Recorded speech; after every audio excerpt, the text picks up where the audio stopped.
Hi, my name is Kelsey, and this is my story. I was born in California in 1992. I lived with my grandparents. I had a dad. My birth mother, at the time, she disappeared, and so it was just my dad raising me. My dad, at one point, got really sick, from what I understood when I was little, and he had to go to a camp slash ranch that I would visit him several times a month. My dad got back out of the ranch, was able to come live home with us, with me and my grandparents. And so we lived with my grandparents for several years while I was little. And then one day, my dad came and asked me if he could marry this woman. She would soon be my stepmother. She never had kids and she never had any siblings. She started off very mean and hurtful. She got jealous of my dad and I relationship and would at times try to keep him from me. She would drink a bottle a night. I noticed that she would drink because at the time we noticed that my dad had an addiction to pain meds. He was very withdrawn, very silent, and then when he would come down off of them, he was just mean and nasty. As I started to get older, I noticed that my dad had a problem. He was very mean, yelled at me all the time, just completely put me down. Throughout school, my mom would go on a lot of vacations and my dad would stay home. My mom went on vacation because she wanted to get away from home, she wanted to get away from my dad, she wanted to get away from me. So when my mom was on vacation, my dad would always be in his room 24/7. He would be throwing up, he was always sick. And my dad used to be he was a big guy, heavy, and he got to where my dad was skin and bones. He had many overdoses. Throughout my middle and high school, early age, I would sleep outside of his door when my mom would go on vacations, and I ended up missing a lot of school. I struggled in school, struggled making friends, having friends, keeping friends, so I had a rough upbringing. I started experimenting sexually and got into trouble several times. My first sexual experience was I was talking to a boy and I was supposed to meet him at a park. So I snuck out of the house, it was late at night, and I went to the park down our street. When I got there, I noticed he wasn't alone and there was another guy with him. It turned out to be a really tough thing for me. It's not what I wanted. But at the same time, I didn't say no or anything because I was frozen. I didn't know how to react, what to say. I ended up meeting a boy in high school after this shortly. I was a freshman and he was a senior, and I thought I was in love. Turns out he had a coke issue and a coke habit, and he would drink. He would threaten to kill himself if I ever tried to leave him, and times when I did try, he would start to actually try and commit suicide and kill himself. So I would hurry up and stop him, and I would continue to stay with him. My mom would drag me by the hair down the stairs. My dad was in the hospital many times, and during these times it was just me and her, so home was getting worse. So I ran away from home and lived with the senior that I was dating, and his parents let me live with him. It was then, during this time though, I experienced actual sexual intercourse on my terms for the first time, and I ended up getting pregnant shortly after. So the answer to me getting pregnant by his parents thought was a good idea was to send me away to a home for pregnant teens, and I was there for several months. I don't know how, but my grandmother found me and she drove, her and my papa drove all the way down from California just to come get me. I remember that night, they got me and they encouraged me to call and talk to my dad. I called my parents and talked to them, and they invited me and wanted me to come back home. Oh, I'd say shortly time after that, I ended up miscarrying. I noticed though during this time that all of a sudden my dad seemed happier. He seemed to smile, he seemed to change, and I noticed that he would disappear on one day of the week every day. And finally one day, it was a Sunday, and he was all dressed and he looked really nice and he looked healthy. He started to gain weight, he looked really good, and he did seem to be the same dad that I've known growing up. And so I asked him where he was going, and at the time I didn't care. I just wanted to be with him. I didn't care where we were going. So I got dressed and we ended up going to church. And that was my first experience. I was 17. That was my very first experience going to church. And I remember sitting in the church service, and as soon as the worship music started, I broke down and I just cried. I remember just crying, and I felt embarrassed because I just couldn't stop. My face looked like a mess. You could see all the makeup. My dad hugged me tight and told me it was okay. And I knew, at that moment, I knew who God was. But what I didn't know, that I was about to go through a couple more years, several years of a lot of hardships. After that day, I would say about a couple weeks later, my stepmom, which my mom ended up coming, she found God as well. She gave up drinking and stopped. She hasn't drank to this day. At this church, I joined the youth group. Our youth pastor at this time to do this play. Well, at the very end, he offered to drive everybody home. And so he drove everyone home, and then it ended up just being me and him alone in the car. He asked me, do you want to come back to the church real quick and help me put everything away and set up for tomorrow? I agreed, went back and helped. I ended up getting sexually involved with my youth pastor. I was confused. I really liked him. It just kind of really messed with me. I knew it was wrong because we had to keep it a secret and I had to not tell anybody. And then afterwards, I started to just kind of get myself away from the situation. Going into my senior year, I decided to join the military. My father started to backslide and he fell back into addiction and was having a tough time.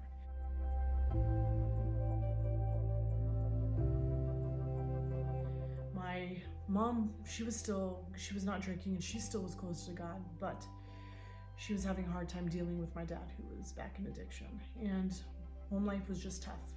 So my thought was, I need to get out of the house, so I joined the Navy. So I noticed throughout my early application process and having to drive down to San Diego almost every month to try and get a job through the Navy. During these drives and during this time, I noticed so many applicants coming in. They would get accepted right away, they found a job, and they were already being processed and on their way to basic training. But my application for some reason kept getting denied. And it took me several months to finally realize that I don't think it was the Navy, I think it was my recruiter purposely holding me back. Senior year was about to start and I needed a plan. So I decided to leave the Navy recruiting office and I went next door to the Army recruiting office. I entered what was called a Future Soldiers program with the Army, which you were still a senior in school, but it would help prepare you that whole year for basic training after you graduated. During one day when I was with my recruiter for the Army, going over my packet, getting me a job and getting me ready, I told my recruiter everything about what happened with the Navy and the recruiter. From that moment on, I remember my parents getting called. I remember JAG, which is the military for the Navy, being called. And the next thing you know it, I'm sitting in an office, a lot of very important people, and being asked to go to San Diego to testify. Eventually, during this time in my senior year, I met a man named Marcus. He was also in the Future Soldiers program as I was. He was a very caring, kind, sweet guy. He always was looking out for me, wanted to walk me home, wanted to walk me to school. We went to the same high school. He would meet me after classes to give me a hug. Every class he would come find me. No matter if he was late to class, he made sure to give me a hug after every single one of my periods. He always surprised me in the morning with my favorite tea. And yet, even though I could tell obviously he liked me, I knew how amazing and how good he was. I didn't feel good. I didn't feel good enough. I didn't want to ruin this person. So I just kept it at a friend level. And even then I kept a distance. During my senior year, I was still making bad decisions. I was getting drunk, drugs, it was rough. My sergeant noticed I was messing up and failing. He told me, we need to change something or you're going to get kicked out. And then crazily, Marcus failing chemistry. The sergeant said, you know what, I have an idea. He goes, you will tutor Marcus in chemistry so he doesn't fail school and he can go to basic. And by doing this, it keeps you busy after school and you're not getting into trouble. It worked. It started to do really well, and I was on the way to graduate. Before Marcus, he went to basic before I did, a month before I did. And before he left, it was that night on his plane, I called him and I told him I loved him. It was from then on, Marcus and I were about to have a crazy, insane journey of our lives. At the end of basic, the first person I ever called, I didn't call my dad, I didn't call anybody. The first person I called was Marcus. He and I would talk every day for hours on the phone. After basic training, I went on to what was called AIT, and that's an occupational school, or the job you're training for. During school, I was depressed, I was struggling, so I ended up taking too much Ambien and I overdosed. My roommates found me on the floor, called 911. A few days later, I woke up in a hospital. During the hospital stay, they told me I needed to stay in a psychiatric facility for 7 days to get evaluated. After that, I would go back to base and finish out school.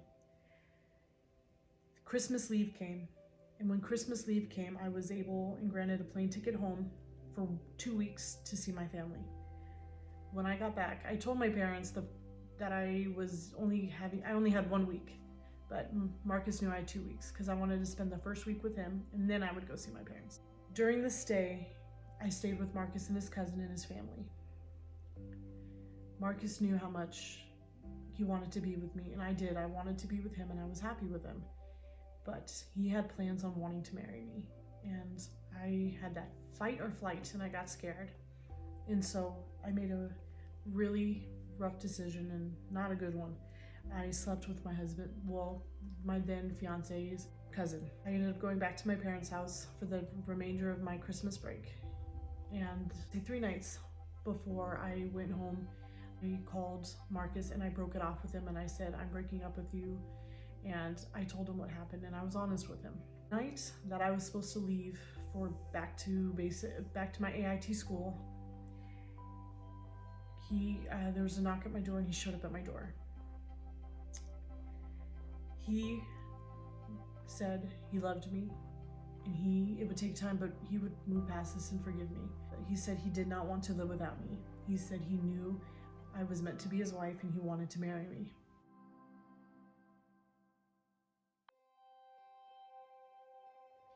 He said, I chased you for over a year, and when I was in basic, he came to my house. I wasn't even there for Halloween, and he went trick-or-treating with my entire family by himself. I don't know many men who would do that. I said, yes, I will stay. While I was at the very end of my AIT training, I found out that I was sent to Korea as my duty station.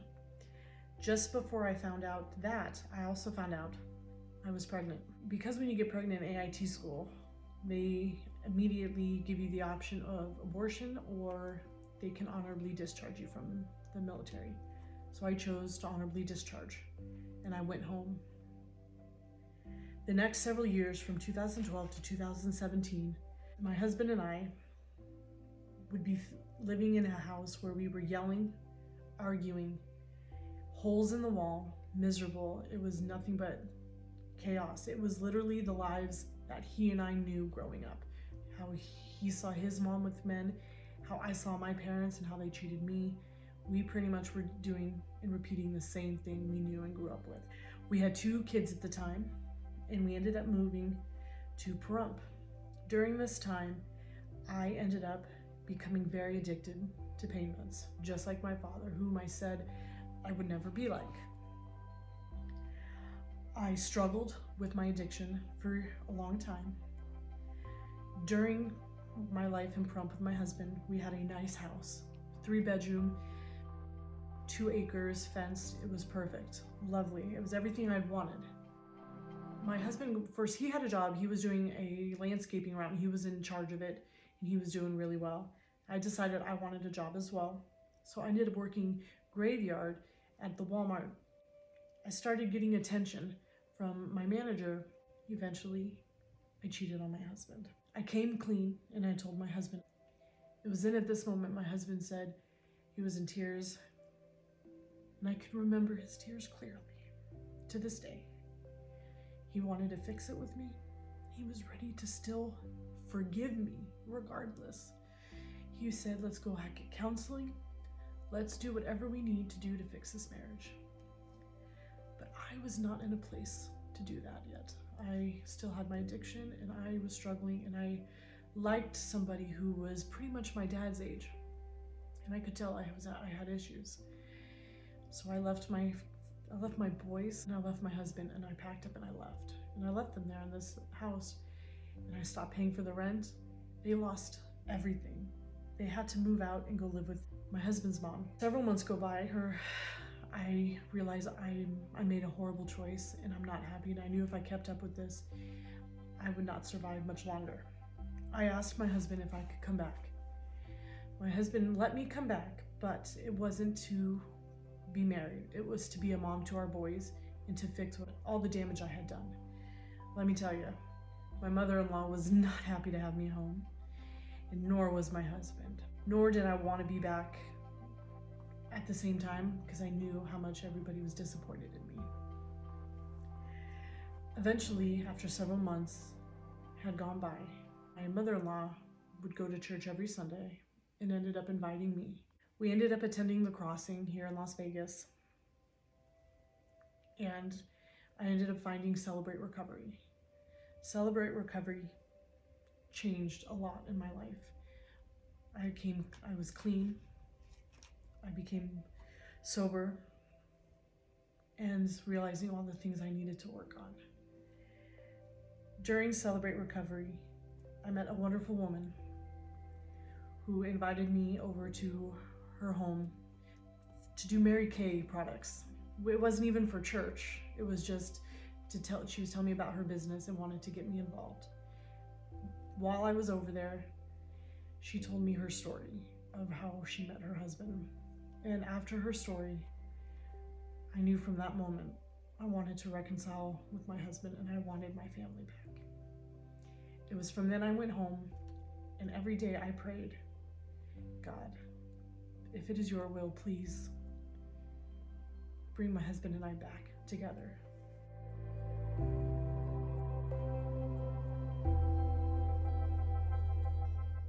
Now, mind you, I prayed every day, several times a day, on my knees crying. It was not easy. There was days where it was so rough that I wanted to give up. And this went on for years. And just when I decided to give up, in 2018, I ended up getting pregnant with our third daughter. Now, I thought having our third daughter would bring our marriage back together, and I was looking forward to it, but no, that still was not it yet. He was happy to have a daughter, and he was happy that another child was born, yet he still wanted nothing to do with me. During all this time, we were still living with his mom. I went back to school and got my CNA nursing assistant license, and I ended up getting a job at a hospital. I started to turn my life around. As soon as I started to focus more on myself and fixing me and not worrying about my husband, what he was doing, because I had prayed and prayed and prayed. God knew my prayers. God knew what I wanted, but I needed to fix me. And as I worked on me, eventually in 2020, we were able to move out and move into our own apartment. Now, at first it was just me moving out with the kids, but my husband decided to come with. Mind you, we were still separated, but we were going to be living together. During this time, we both were dating and seeing other people. Mind you, he chose not to date or see anybody, even though he said that's what we were doing. He had never seen and gone out with anybody. Yet I still was going out, seeing people, and I was still not living the way God wanted me to. I met a man. I ended up sleeping with him. So I would say 6 months after this, I found out I was pregnant. This man disappeared out of the blue. That was it. I felt lost, alone, and I was at my worst. And I thought, this is it. I messed it all up. It was at this point, at my lowest, my husband sat down next to me and he grabbed my hands and he told me, we are going to do this together. I'm here for you. I will love her like my own, and she will be my daughter regardless, and I will support you and be here for you. It was then my marriage was reconciled and we were back together.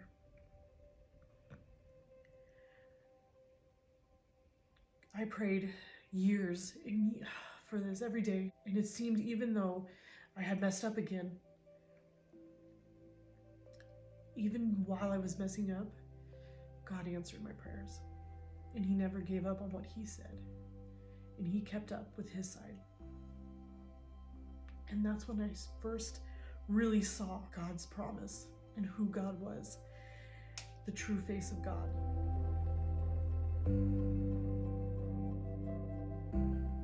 For the next few months, I decided to join Rooted through our church. It's a bunch of women who get together, celebrate God on a journey. During these few months, my daughter of, at the time, 3 months, our fourth child, got really sick and was hospitalized for RSV. While she was sick and in the hospital and I was by her side, my 9-year-old son was playing on the stairs and fell down and broke his arm, both bones right in half. After this, I at work got really sick and ended up having a seizure, and I had a stroke and was unresponsive and stopped breathing. I woke up in the ER and I was okay. The next couple weeks would be very rough, getting back on my feet and pushing through everything I had gone through. Yet I stuck with it. I still went to Rooted, kept up with God, and I still prayed and thanked Him every day.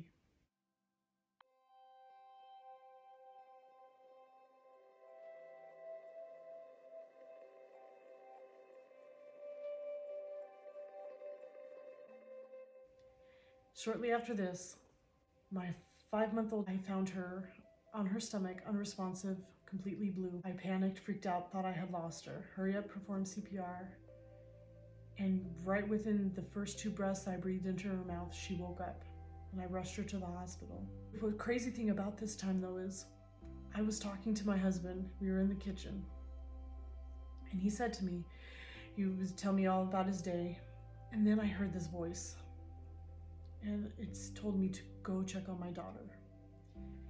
And I heard it. I stopped in my tracks and I was like, what? Like, it was like a loud thought in my head. So I stopped what I was doing and I rushed to her.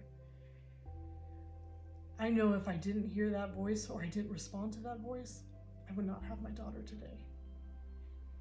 God said it wasn't her time yet.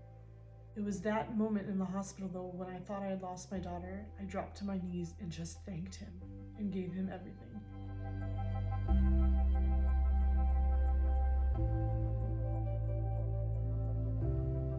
She's healthy. She's going on 6 months and she is thriving. My son has his cast off and is thriving. I no longer am taking any medicine for seizures, for any issues. Standing right here.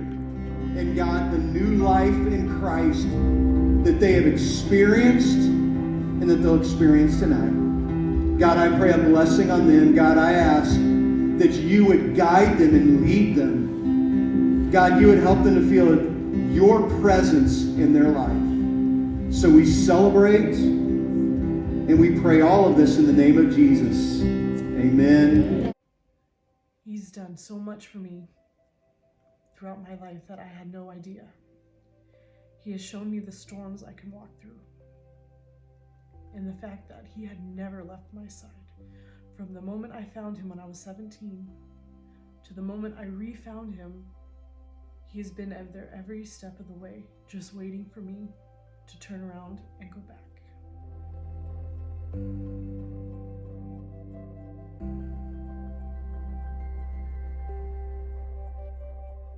Today, I have my husband. We have been married 10 years. We did not divorce.